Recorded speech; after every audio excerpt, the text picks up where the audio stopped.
y'all, I'm Ellen. We've been super inspired by our journeys of self-healing and discovery. And I'm Sam, and we want to share our experiences with you to help you get curious about yourself, reconnect, and get intentional about your life so you know what makes you happy. Welcome to Woo New, the podcast.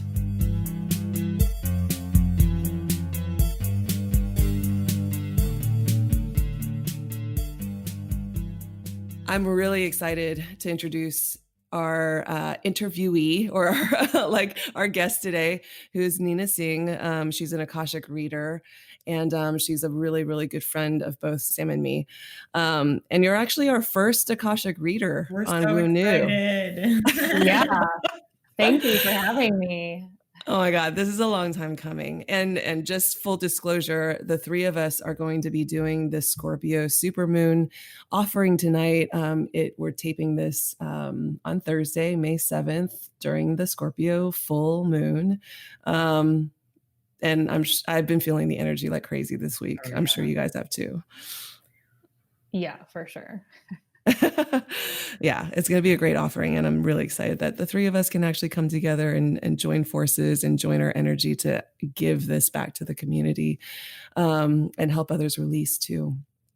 So let's dive in. Let's just talk about what the Akashic records are to begin with, because I started reading the book that you gave me, and I think I made it all the way, like 3/4 of the way through. Maybe I've made it all the way through, and I need to start playing with it again. But just so that we kind of get the lay of the land, explain in your own words what the Akashic records actually are. For sure. So I use Linda Howe's method, and she has her own specific prayer. So it's a pathway prayer process. And that's probably the book that both of you guys have read. So that's kind of distinguishing it, I think, a little bit differently than maybe others would define the Akashic record. So from her framework, she describes Akasha. That word is a Sanskrit word that means primary substance. And then the record itself is like a vibrational archive, basically, of the soul's journey basically through time. So when you combine those two, it's basically like when you open the records, you're accessing a dimension of consciousness where all things that are like past, present, and future are stored. And here you can also connect with past lifetimes. But it's basically kind of giving you this access to like the blueprint of the soul. And that's really more of like Linda's words of how she would probably describe Akasha and the Akashic records. Now, the records are governed, again, from her words, by light beings who we call masters, teachers, loved ones. Abbreviation is MTLOs. And they're really kind of just deciding what is relevant for you in a session. Kind of like I try to picture a library of books, and let's say it's the librarian is picking which book from the reference file of what you need to look at. And then that kind of becomes what shapes the reading. So obviously there's an abundance of information, but maybe not all of it is relevant for that time. So the masters, teachers, and loved ones are really there supporting you on the soul mission in this kind of lifetime, and also have a lot of guidance they can offer from past lifetimes. And as I mentioned, so Linda Howe's method is a specific prayer. And her prayer, I think, came to her around 2001, I believe.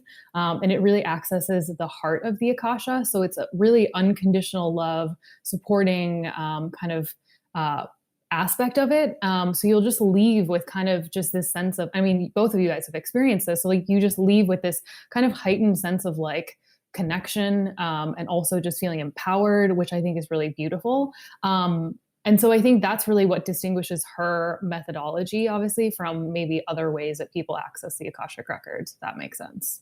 Yeah, I have a question for you. As you were talking, I was thinking about free will.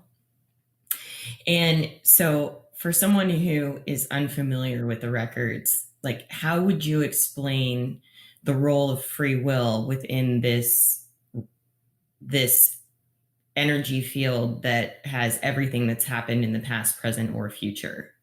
Totally. So again, I think Linda's point of view would be the Akashic records maybe aren't the best in terms of being a psychic method. But at the same time, if we are looking at the future, I think it's important to just see it as static in that moment. So you're opening the records, and where do things stand as we are opening them today? And understanding that, you can get up and maybe the guidance in a reading might be there are a few things that we would encourage you to do. Maybe there's still some self-work to kind of move through, and then you are left with the choice to decide whether you want to put that into action or not. And if you decide not to, perhaps then, that outcome that was maybe tied to that question is going to take shape in a different way. And often though, I mean, from my experience with the idea of like you have something that's supposed to be happening and it doesn't happen, I think it's actually so much value in, from what I've experienced, like you were so attached, at least I was so attached to that one outcome, right? And there was work that needed to be done around like letting go of that attachment to the outcome. And so it was almost like it not happening needed to happen so that I could realize that I needed to kind of like let go a bit, if that makes sense. But I get that maybe that's not where everyone is, but in general, I think free will is an important component of this because you can make decisions minutes after the reading that will alter, I guess, the possibility, or things will change in ways that maybe weren't totally unforeseeable. And that's just kind of part of this process, that it's not set in stone. Yeah, I love that. I found my first Akashic reading with you so powerful. I think they've all been incredibly powerful, but to your point earlier, like I because messages always come in such different forms, and sometimes it's easy to sort of like get in your own way and be like, that's not a message, or like question it, like the records readings were so empowering in that they just really reaffirm things that like I thought were coming through, but maybe wasn't sure of. Totally. And I think that that's one of the major benefits, is like that connection with like the self, and then just getting the recognition of like your masters, teachers, and loved ones, letting you know that everything that you've been feeling is right, or it's aligned with your higher self, or like whatever the soul's path is. And I think that just gives you so much comfort and ease just to keep going down the path. And I think that's probably one of the most important aspects of getting a reading, is having that feeling. In many ways, like as you were talking, I was just kind of like thinking through it. It's kind of like getting a tarot reading, except I feel like obviously it's not more direct almost. Yeah. But I mean, I don't know. It's like, I feel like the message, I'm like literally like trying to analyze both of them right now. I mean, with tarot, I mean, obviously you have a visual sort of story that's kind of sitting in front of you. And with Akashic, you are relying on a reader to be able to be that translator for you. But it's almost kind of like, and Nina, correct me if I'm wrong, because I was thinking about this because of the whole free will conversation. Like tarot really reads your energy at that moment. It doesn't ever tell you like what's going to happen in the future, right? So it's like your free will is for sure. It's like, you can make decisions based off of with the information that you're being given. And the same thing holds true for the Akashic, except I feel like the Akashic record or the Akashic reading has more bird's eye view of who you are and what your big, huge path is, like from this lifetime to the next and from before. Yeah. Is that right? I feel like, yeah, for sure. I totally get that. And I think it gets the connection. Yeah. I think in each step and how it ties back to that. And I think if you are maybe, I don't want to say if you're in alignment versus not, but I think there's just certain things that maybe it's better at kind of connecting in a sense, just because it's, like you said, it sees the bigger picture. But also, I guess when I'm thinking of tarot too, I think many tarot readers are also tapping into, like, in terms of what downloads they're getting in information. I wonder as well, like if they are accessing kind of that same, like, consciousness or kind of like body of wisdom. And so what they're able to connect it in such a way that, is very similar to this. So I don't know how much of a distinction it is, because like, it's hard to say what they tap into, if that makes sense. Mm-hmm. Yeah. So you always start a reading with the prayer. That's basically the bridge between anyone who's reading your records, or even for yourself. It's required on both ends. So you insert the person's full legal name, and it's really kind of just like an invocation, I think, and kind of, tapping into their guides and building that connection, while also kind of checking as the reader your ego, your own expectations of what you want to get out of it, and just kind of like leaving it at the door, so you can really support whoever it is that you're working with or yourself. How do you know when the records are open? I've always wanted to ask you this Yeah, that's a question. good question. So I think I think we've talked about this a little bit too, like just the change in like activity. I would say initially, and I think it's also different for different people, like what sort of experience they feel. I think common kind of side effects, I guess, of the records being open is like a lot of activity in like the third eye area. Like it just feels that some people feel this rush of being pulled up, or like this kind of sensation of like maybe feeling a little bit more out of body in that way. So for me, I would say the activation of like the third eye area is usually the signal that stuff is happening. And as I'm usually saying the prayer, it starts to kind of activate in a sense.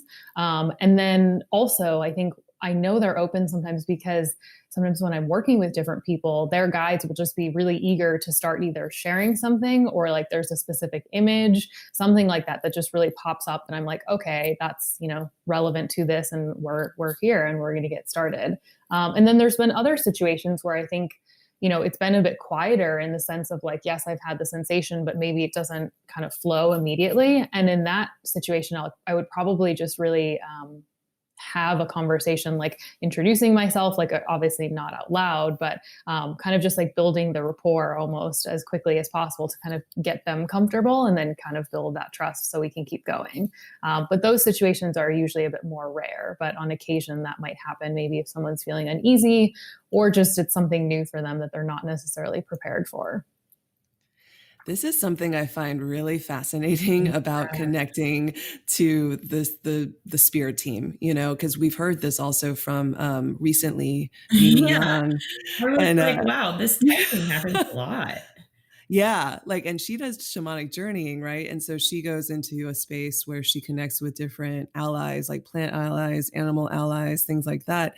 And she was describing that sometimes they're really shy, and sometimes, they're really upfront and they really want to talk. And then other times they're just like, they hold back a little bit, and you actually have to establish trust before they'll engage with you, and it's just fascinating to me that, like, your spirit team, I always think of them as like sort of almost, I don't know, like not perfect, but I don't know what the word is, like not like they don't have personality necessarily. They just are, this like all sort of knowing kind of, group, that it's interesting that, even within that space, like there is still this need to connect and be respectful of that connection too.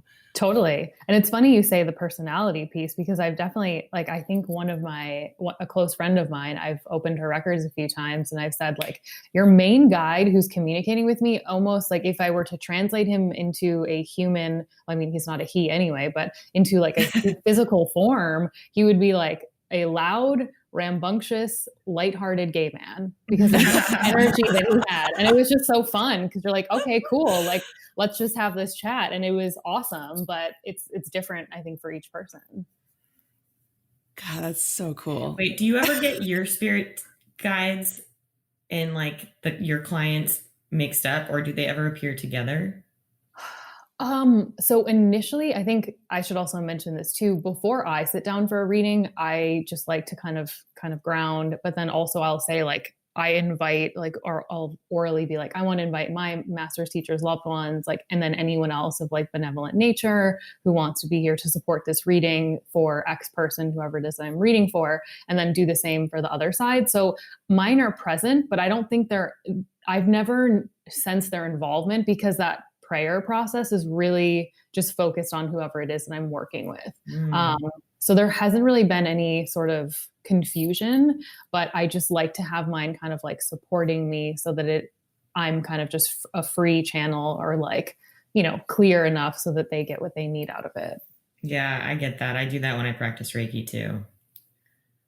It's something that I didn't do like initially. And I think probably from like hearing other practitioners and healers and their experience, I was like, yeah, I should probably do this. Yeah, me too. I was like, ooh, I should maybe, like, I don't know, just cover those bases just in case. Yeah, exactly. Like, feel protected and a little supported, that doesn't hurt anything. So yeah, for sure. I love the personality piece. So you basically like the people who, I mean, like me and Sam, for instance, like you kind of almost get to know our guides in a way that, I mean, it's just like people. Yeah. I mean, I don't know that it's like the same depth of obviously a relationship, but I think it also makes a difference with, when I do repeat readings for people, it often becomes a little bit easier almost to pick up the conversation where it left off or to just like get it going because there is that familiarity there. Are they always the same guides that you connect to, or do they change sometimes? Like for that specific friend, I think recently I've done another reading for her and it was a different kind of main speaking voice. So I think it depends. Whoever comes And through. I think yeah. And I don't know also if like we would set like what the language would be. Is it like one representative of all of them? Maybe that's how I've kind of simplified it for myself, but potentially it's also just like the energy maybe that's coming through at the time that maybe just changes with what's going on. But yeah, there definitely can be change from reading to reading. That's super rad. I was telling Sam about our recent reading, which wasn't even that long ago. It was like a week and a half ago, maybe. And and the humor in my spirit team has kind of come through in readings with you, and then also in an energy session with Amy Sikarsky. But even as you were saying the prayer, I remember you pausing and then just kind of like laughing. And you're like, your guides are so eager. They're like, we're ready for you. And just like so wanting to talk, and I found that I often think about that, and it in a weird way it actually brings me a lot of comfort, and I'll just be like meditating and just starting like laughing to myself. Yeah. But it's so cool. How did you find or how did you even get here? Like how did you this is so discover? Yeah.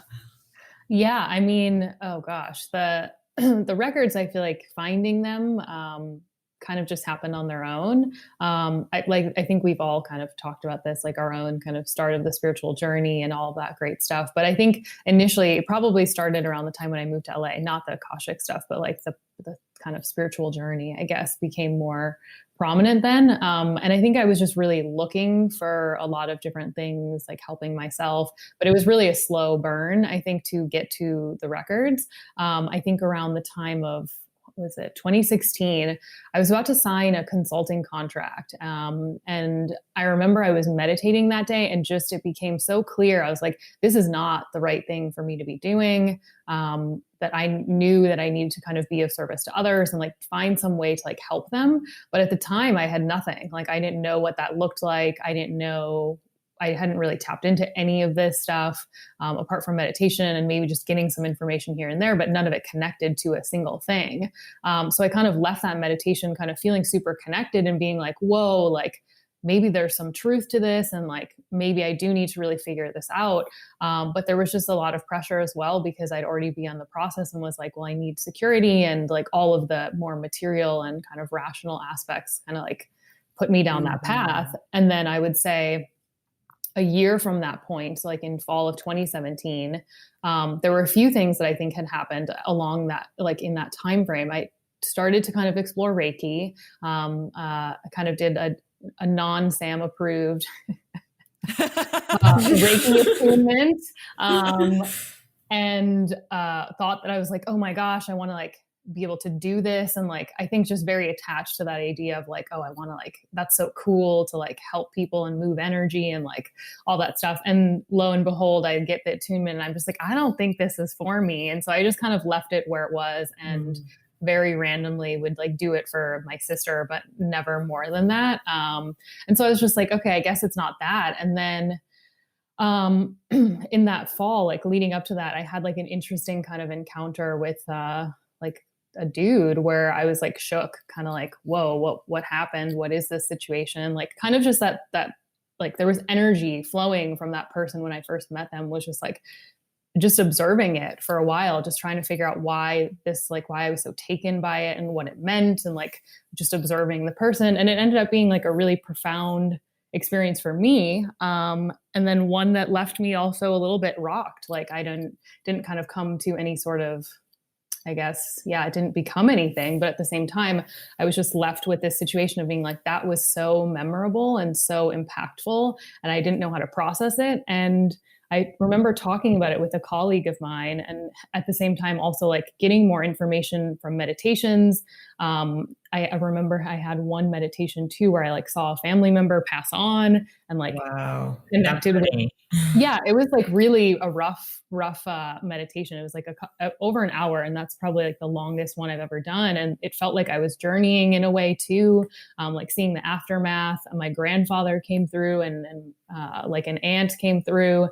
Wow. So it was just like a lot of intense stuff that was happening around that time. And so I think I was just super confused, didn't know what to do with all of this. And a colleague of mine had done a reading with an Akashic reader and a Jickin and Reiki woman named Erin Somerset, who's in Culver. And so I did my first reading with her, I think in the fall, like maybe November of 2017. And we talked about all of this stuff, and everything was just like, it blew my mind. I still have those notes. I still have that recording. Just feeling so seen, so understood. And then also kind of like getting validation for a lot of the things that had happened. And then also the permission that she kind of gave me, or my guides gave me in that reading, to be like, you can do this work. That's why you're getting some of this information. Like, you need to step into that. And so literally from that reading on, I took a workshop of hers where we opened the records. She recommended that I like get Linda's book. So I started playing with that and opening people's records, like for fun, like my family. And then I did my first training, and kind of after that, it was just like, all right, here we go. So that was kind of the path to it. Yeah. Wow. When did you take your Akashic reading class? I think it was spring of 2018. Yeah. Oh my God. 2018 was such a crazy year for all of us. Yeah, man. I'm like literally putting we just had another interview just recently with Robin Miller Brecker, who now has this YouTube show called Seeking with Robin. And we were just like looking at the dates of our spiritual awakenings, and it lined up so eerily similar. And now that you say that your first Akashic reading was November, that was the first tarot reading I ever received. Oh, wow. That blew open the doors, that got me to decide I needed to quit my job and go on this path. And spring, it was April that Sam and I bounced. Yeah. Wow. That's so insane. So weird. Something definitely was going on that time. Like, I think many of us who are probably called to this were experiencing some sort of awakening or dark night of the soul. Yeah. Yeah. I mean, it was like simultaneously so exciting and so much to like digest. Yeah, for sure.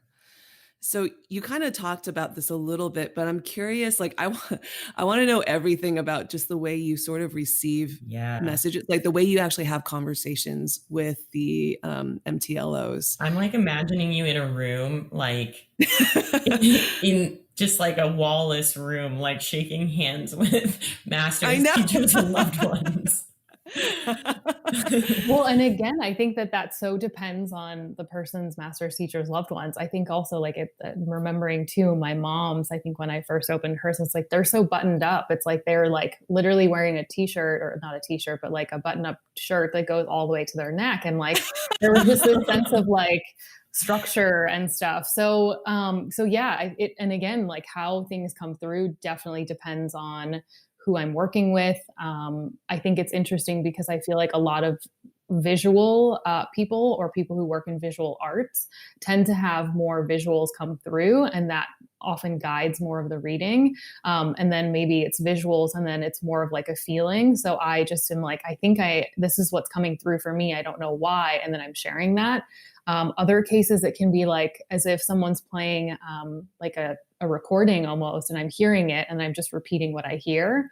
So it really varies from person to person, I guess guides to guides, in terms of the way they want to communicate different things. And that's also not fixed either, because I think there's been some readings with people who I've done multiples of, and maybe they've looked very different from reading to reading. So yeah, it's I think the challenge sometimes too is like trying to interpret. I mean, that's not necessarily my role, but I think sometimes their level or degree of abstraction can be overwhelming, I think, to a listener, because there's so much coming at them and they're like, I don't even know how to relate this to my life. And I think that sometimes can be a challenge. But I found that most people, when they're able to go back and reflect on it, it tends to make more sense, especially if you give it time to kind of like settle in.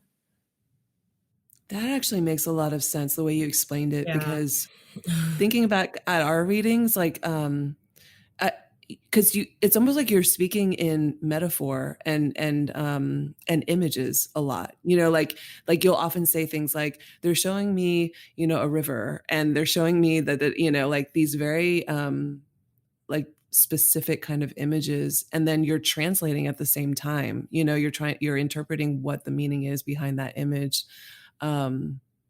which can be really challenging. I can completely understand that. That's so fascinating, though.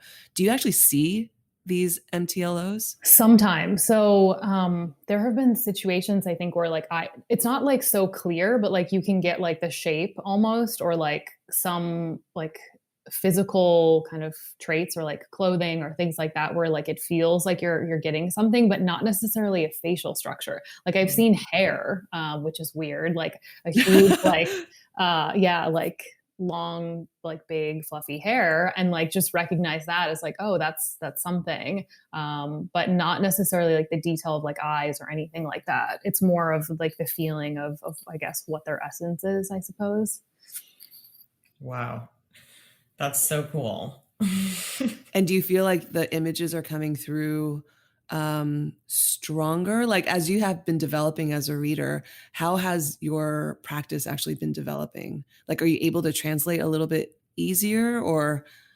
I think there's just less fear around it, in terms of this kind of, I think every practitioner or healer has that same sense of like, you're here to serve someone else, right? And you want them to get the most out of it. And sometimes there's no guarantee that whatever you're doing will land on them and will really benefit them in the way you want it to. And I think I've had to let go of that a lot, to be like, some people may not get it. Some people may not feel that this is like, satisfying enough, or giving them enough tools, or maybe enough insight into their future. But this is what I'm able to do. And I trust that whatever they're giving me is what this person needs to hear. And so just kind of like stepping back a bit from the sense of like ownership I have over the process has been helpful.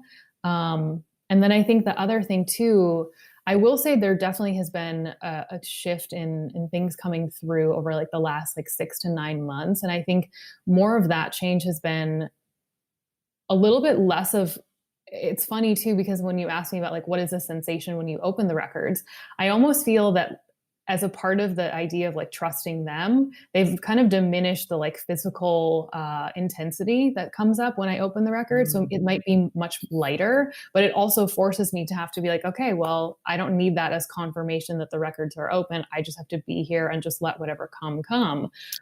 Wow. Yeah, that's so crazy, because Ellen, you and I were just talking about this. Literally. Yeah, as practitioners and as healers, like we can't control how anything we do is received. And I was telling Ellen that I've been working a lot on sort of just like, when I get in my own head about things, like naming that self-doubt, so that I can just trust that the Reiki is going to do what it needs to do. Because so many sessions, people like just fall asleep or they don't feel anything. And it's like, I just have to know that it's happening the way it's supposed to happen. Yeah. Same thing with breath work. I was telling Sam that as I've been doing these online offerings, it's been really helpful for me to just get more comfortable with the technique. And especially now that you have this layer of distance, right? Like I can't get up on somebody and like push their shoulders down or be physically present. And so I have to trust the technique, and trust the bodies that are there to deliver the wisdom, and trust the spirit teams that are working with each individual to, help them through the healing. But yeah, it's a lot of surrender, right? It's a lot of trust and surrender.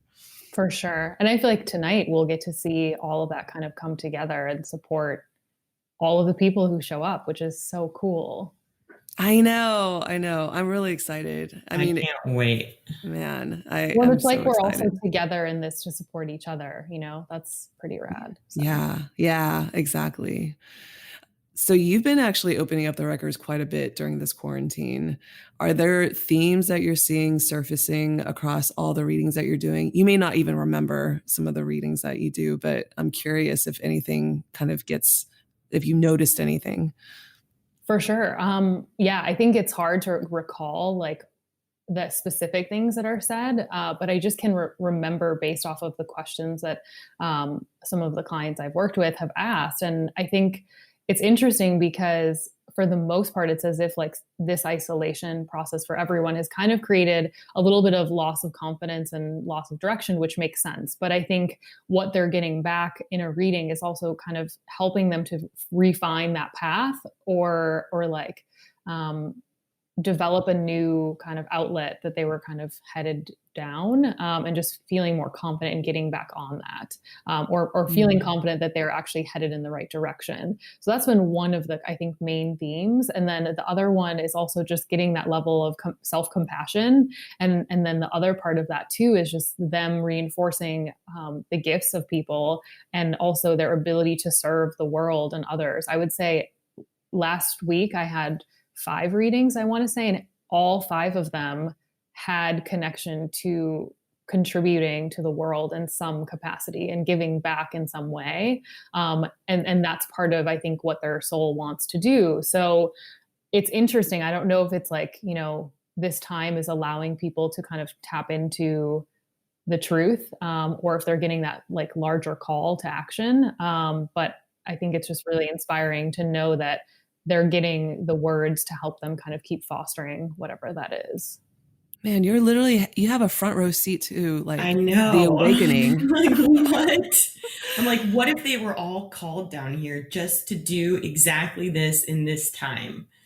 Like, remember when we interviewed Amy Sikarsky and she was like, I just trust that like my soul picked this experience for me and it means something. And so I'm going to get everything out of it that I can. And like, holy shit, it's so cool what you do. I want to get messages like that.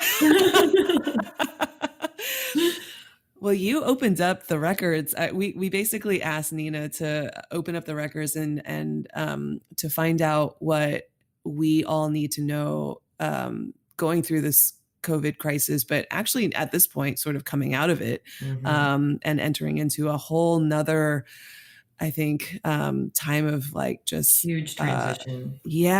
And I don't want to say upheaval. That sounds super dramatic, but I mean, in some ways, yeah, a lot of like internal upheaval. Yeah, and right in the middle of a retrograde.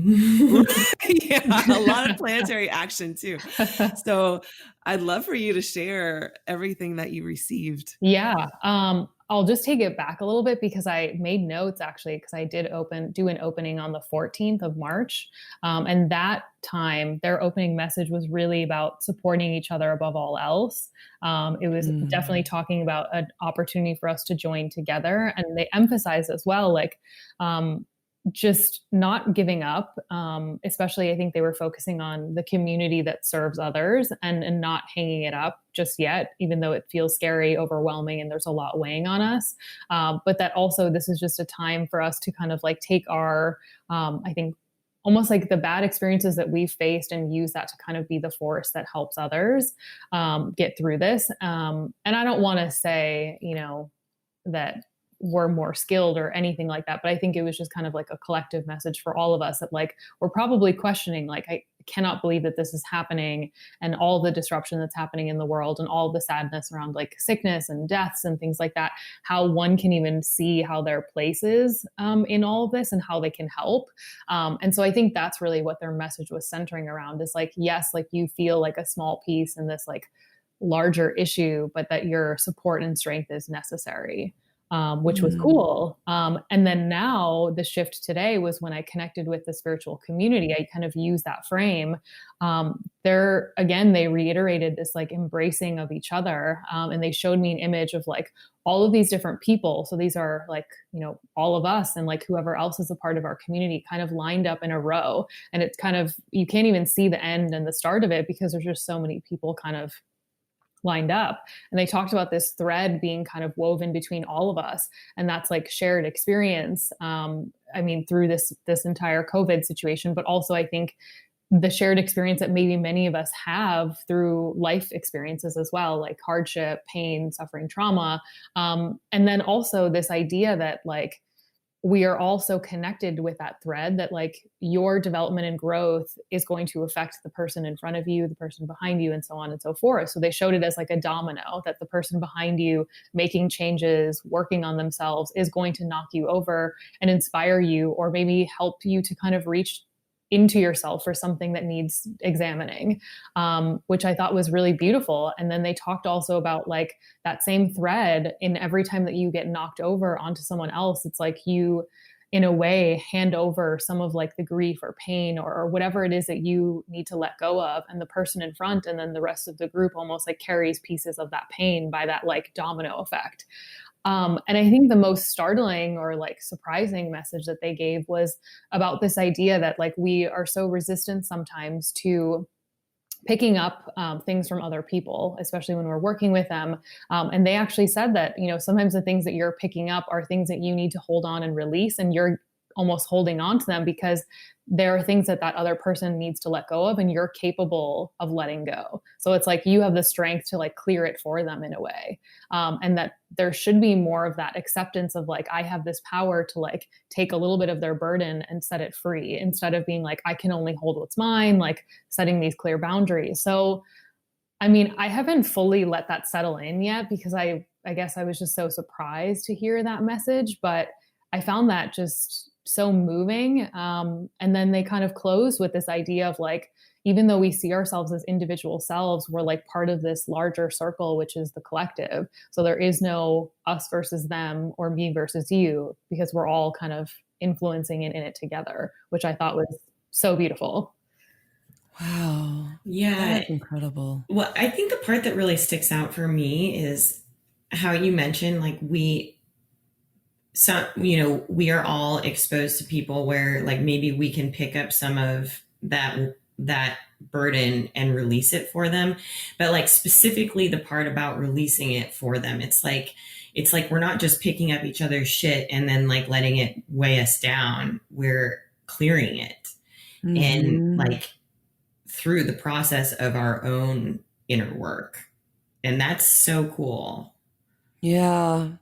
That kind of came up. I mean, in the last session I had with Amy, my first and only session I've had with Amy Sikarsky, she was telling me that there was a lot of, just, it's almost like my ancestors were jumping on the bandwagon and utilizing my desire to work on myself and to clear a lot of my own energy. And they're just almost like throwing more things onto the pile so that their energy gets cleared as well. You know what I mean? And so through me and through the work that I'm doing, it's generational trauma and ancestral wounds and things like that. But it's not even my own. It's not my own shit at all. It's like people that, they're like lining up and just kind of like, oh, okay, she can handle it. Like just throw it onto the pile,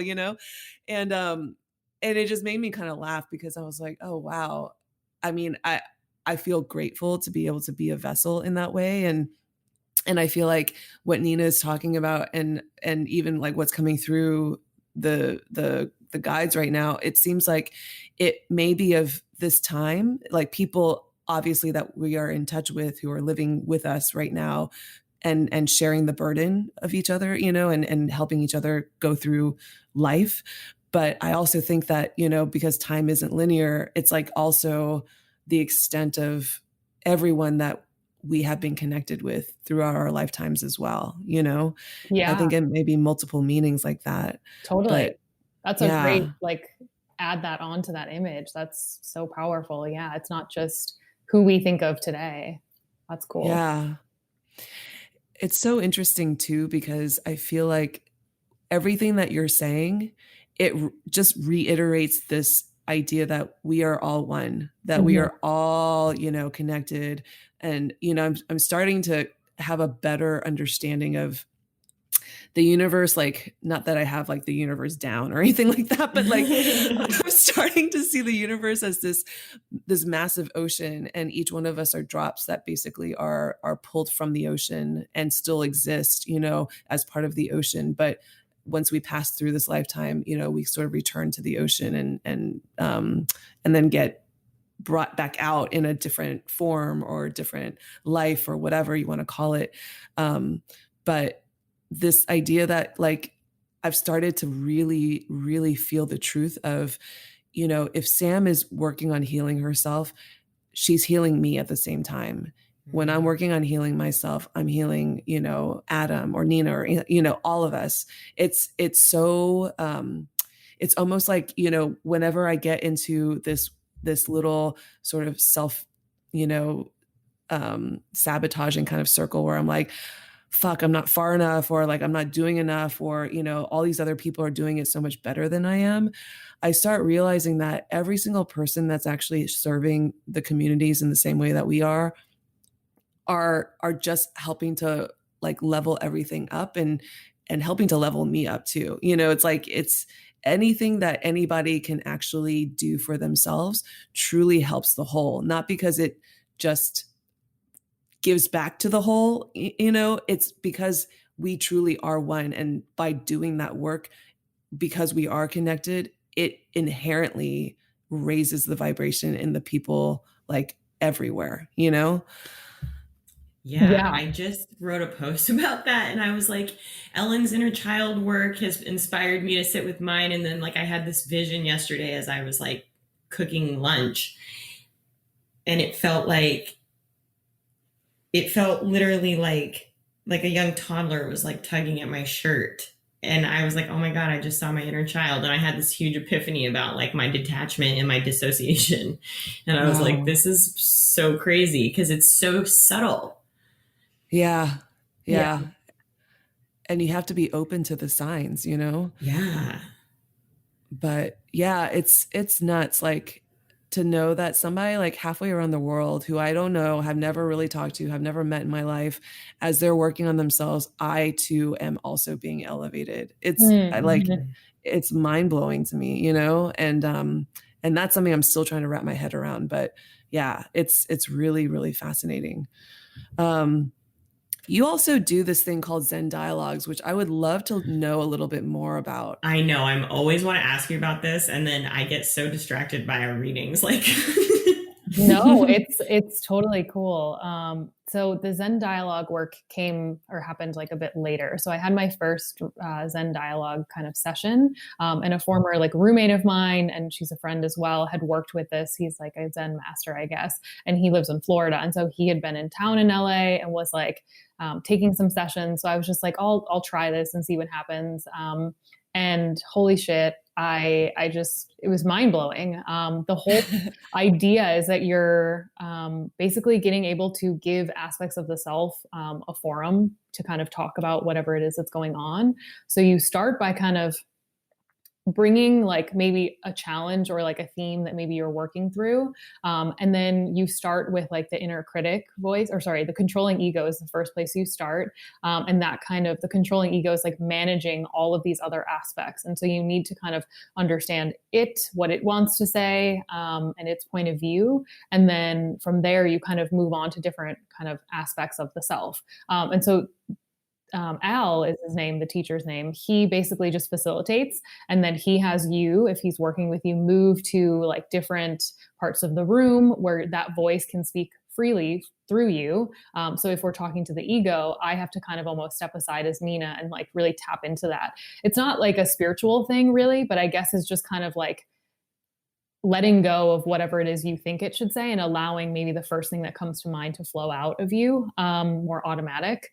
And then you just keep moving on. And I remember in that session, there was just so much revealed in the sense of like, you just talked about inner child, and like that first session that we had, a lot of it was the inner child wounding.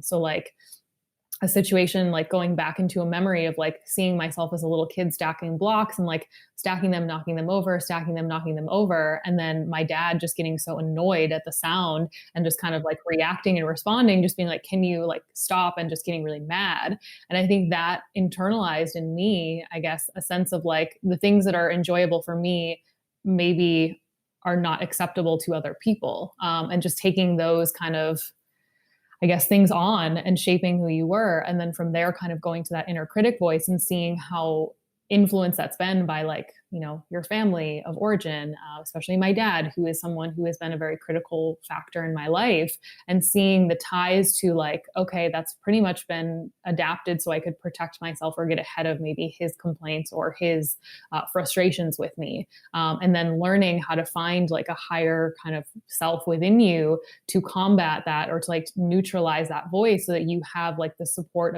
of an aspect of yourself that actually is like aligned with what you want to achieve, instead of bringing you down. So it is it's a tricky process, because in a way, it's like sort of therapeutic. You kind of have to have an idea of like which way to navigate the session. But it was just super transformative for me. So then I think as soon as I could, he put on a training, I think in the spring of 2019 then. And I flew to Florida, spent a week with him, did like, or not a week, maybe something like that. We did one breathwork session, me and him, did another dialogue session one-on-one. And then there was a weekend training for a host of different people. And then so I learned how to kind of navigate that. It's definitely something that I don't think I've given as much time to. So probably why you guys don't know a ton about it. But I think it'll come in handy down the road, because I think in person for me is kind of where the value is. But it's exceptional work, and you can do it on your own. When I get stuck from time to time, I'll try to kind of create different prompts to kind of address a specific situation and see where that takes me. But it is really like eye-opening to specific issues for people. So yeah, it definitely, I hope it finds its place within the work that I do at some point. Are the prompts that you're coming up with, so it's like if you do it self-guided, you're basically in inquiry the whole time with yourself. Yes. Okay. Are you in like a meditative state when you're doing this? No. Yeah, I'm like imagining you like role playing. It's fully kind of like family constellation work almost. Yes, Yeah. it is very similar to family constellation in certain aspects, but you are conscious, but you're also kind of being more of like the witness, in the sense of like the meditation side of it. Like you are stepping back as self, allowing, like your ego, I guess, is stepping back in a way, and then you're allowing different aspects to shed light on how they're involved in this larger issue. It's something that's very difficult to explain without experiencing it, but that's like the closest I can get. But you can do a lot of different work around, you know, all the conflict I think that's going on and coming up within you about a specific thing, which can be really freeing. Yeah, I bet this is really powerful, actually. I could totally see how much this could help a lot of people. Yeah. It actually even reminds me a little bit of like shamanic journeying, where you're just, it's like you're feeling into your body and just paying attention, really. And just kind of seeing what shows up a little bit, you know, like my session recently with Tana Taguchi, it was a lot of the inner child work that I was doing. That reminded me of a shamanic journey that I had done with Lara. We had this like amazing interview with her up in Oakland last year, and she's a PhD psychologist.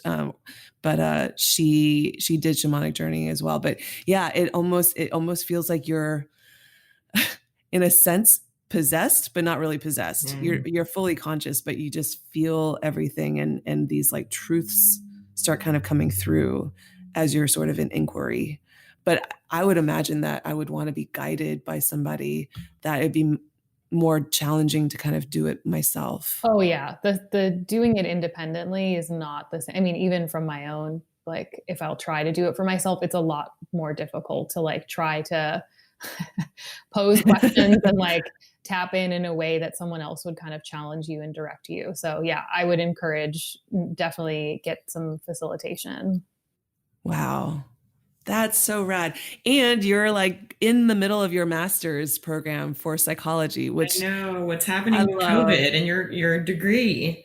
So we're online, and then we're going to be online through the rest of this quarter, which ends in mid-June, and then continuing in July will also be online. So it's been just kind of adapting to the whole situation, and it's not ideal necessarily, but yeah, I think probably part of the Zen dialogue stuff helped me to kind of like, again, at that point in time, actually, I was thinking about doing a program, master's program, on more of the spirituality side.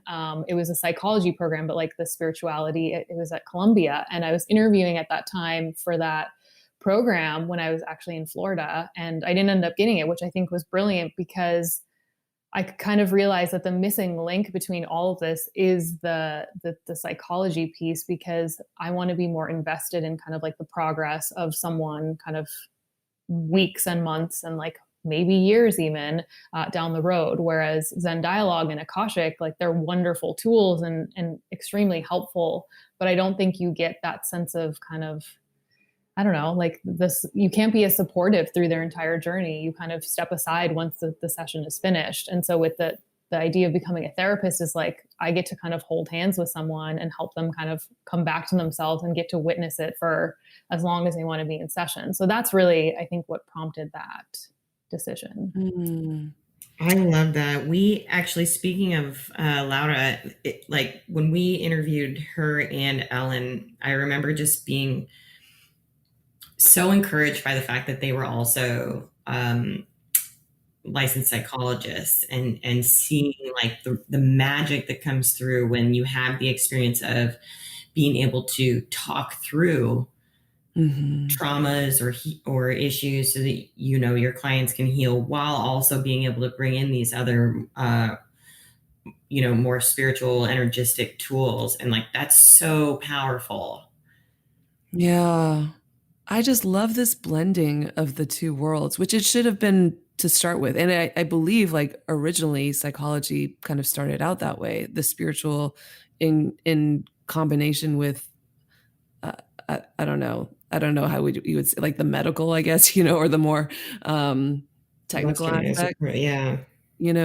But yeah, I find that like you are going to be so effective having this Akashic reading background.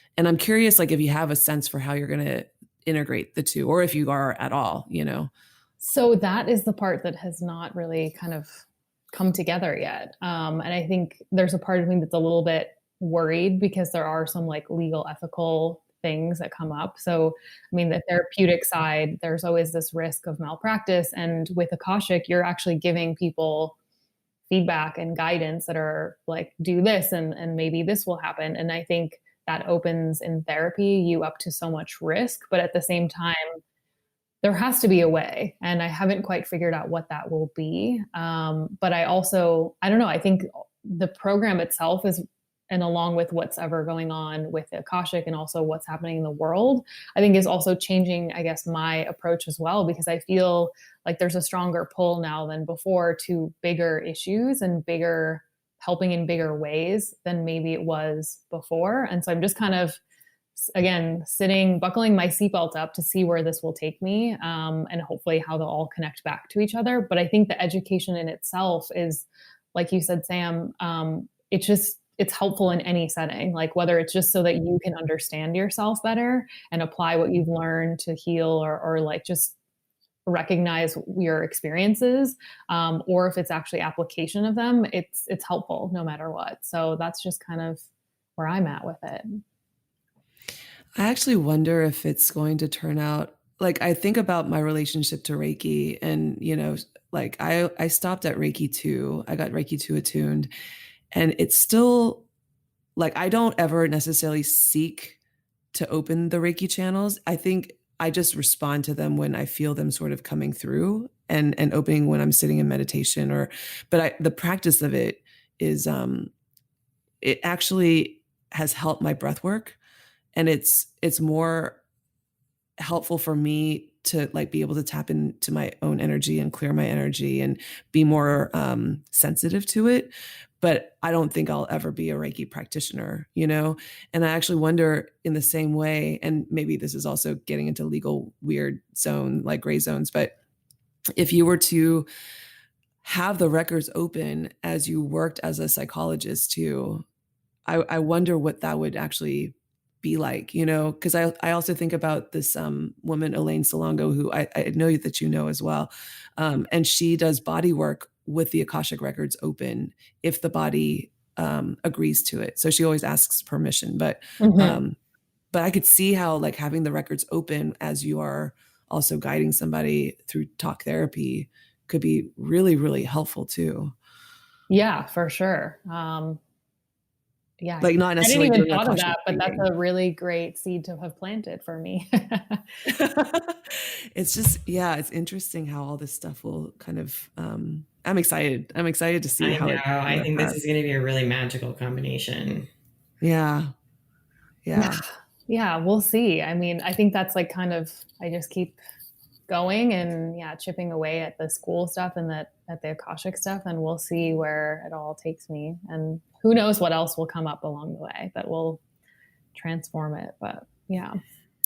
What do you think is like one of the biggest lessons or pieces of wisdom you've learned since you started your Akashic readings and then even the Zen dialogues? I would say from the Akashic, I think their wisdom and level of support and the way that they see each of us, if we could operate from that, like parts, one of the parts of the prayer is like, being able to see yourself from their eyes, almost like through their eyes. And if we could operate from that point of view of like existing as our masters, teachers, loved ones saw us, I think we would spend much less time doubting ourselves and having more of the courage to step forward and take action or pursue the things that have really been calling us. And so I think that's probably like the biggest piece of wisdom. And I think there's almost like, it creates a little bit of repair, I think, almost in an Akashic reading, because it introduces from the Zen dialogue point of view, like a new voice, right? That maybe you're not familiar with or had never been incorporated in you. And that voice would be the voice of your masters, teachers, loved ones. And that's creating like a positive point of view and dialogue of ourselves. And so I think from that point of view, that all of them, if you can be with that more uplifting, supportive, aligned, voice, I think we will all be just like way better off. I couldn't agree more. Yeah. That's an awesome takeaway. I know I'm like, I just have to sit with it for a minute because it's so beautiful what you just said. Yeah. It's true though, right? It's like, cause I think we get so myopic in all of our lives and all of our situations. Everything is so hyper dramatic in our own minds that like, when you peel back and you look at the big picture in any situation, you start putting things in perspective and suddenly you're like, okay, here's the lesson. Here's the gem of wisdom. Here's the, and it only comes from being able to see the big picture, So yeah, changing your viewpoint, being able to like level up. Yeah. That's huge. And I think in the same way that like you can look to even we've been talking about inner child and like see her as like so pure, if we can do that for even where we are at in any day, I think that's what our guides would want us to do. Like see our purity, see our intention and like the beauty of like the soul and even the outward beauty as well. I think we just feel a little bit easier navigating life. And that's not to say that I have figured it out, because I will clarify that this is still so much work in progress for me too, but it's just something that I wish for myself and wish for everyone that we can just align more with. Yeah. Well, what an awesome life intention, Yeah. The work of an eternity. And on that note. Yeah, exactly. I was going to share one other thing. So yesterday I was driving and like, this is non-Akashic related, but I just had this, like, I don't know what you would call it, but I guess epiphany, maybe realization that like, I think also in this isolation, there's a lot of love that is like kind of being restricted in its flow in a sense, because the typical outlet for it is not available to us, whether that's like through exchange of like hugs or affection with friends, or even being in their presence and supporting them in ways that, maybe we haven't, or it could even be like the romantic love that doesn't have an outlet to kind of flow into. And I was just thinking about that. And I'm like, how can we kind of use our time while we're still in quarantine to like try our hardest to let that flow more effectively. And I don't know the answer to that question, but I just want to put that out there for all of us. That's actually really, really good.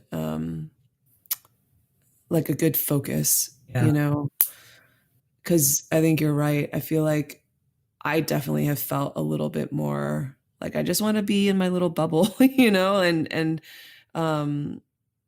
you know, I'm doing these like breathwork online offerings, but when I'm not doing that, I still kind of feel like all I want to do is just be a little bit more cut off in some ways.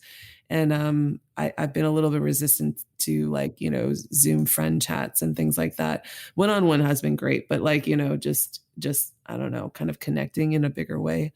And I think to also ask myself, like, how can I show up in this way and show the love through different avenues is actually a really great thing to keep in mind.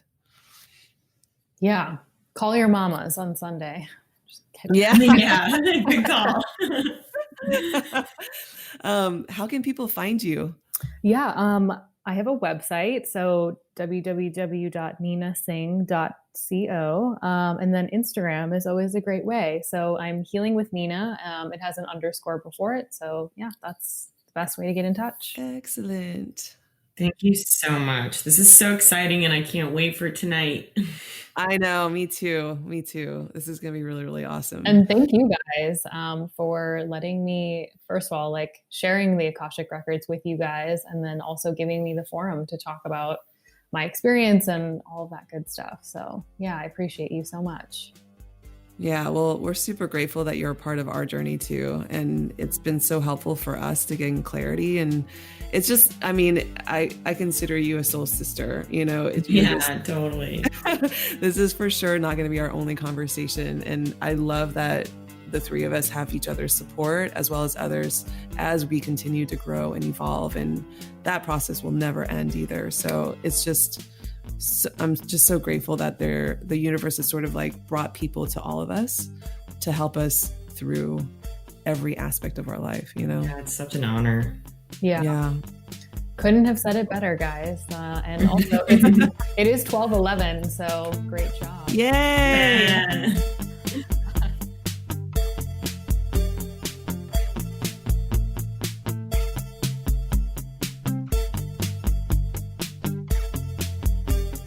Music for Woo New is composed by Adam Miller.